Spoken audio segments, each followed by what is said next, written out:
Instead, the way you're supposed to use analytics is as a guidepost. You want to use it to choose your path and then to measure, are you on the right one?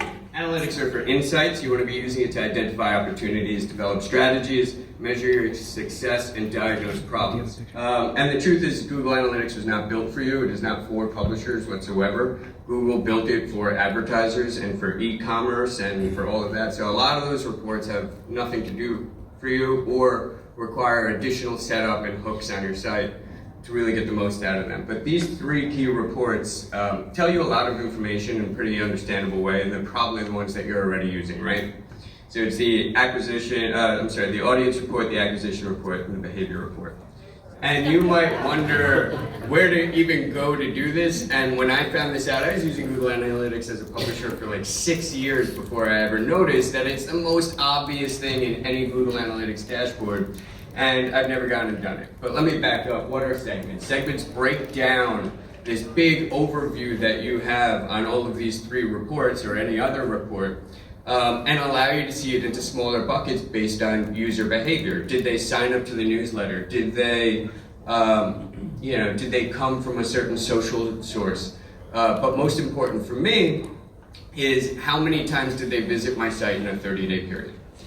Because that speaks to that engaged reader that I was talking about. It's a really, kind of a quality metric that allows me to see the readers who are coming back, day after day or week after week, who have a habit. And then I want to start bucketing those readers by, the depth of their addiction. The reader who comes once and never comes back, well, that's not much of a relationship. You want to count them, but you don't want to get too deep into what they're doing on the site because it's not heading in the direction you want. But you want to learn about how they are heading in that direction. So you want multiple segments that kind of chart that out. For the purposes of the Audience Explorer that I'm going to show you, I use these 3 things. I say casual, engaged, loyal. I actually realize now in the report they have different names. It's prospective, it's casual, prospective, and brand loyalists.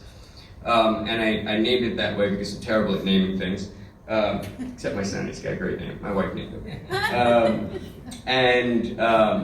And they kind of show where you're going. And the closer you are to that loyal one, that's where you want to keep going. And you want to identify the places where you are losing people from the top of the funnel to the bottom. And you also want to identify where you're keeping people. What is the cause of keeping them? What content are they reading? What stands out?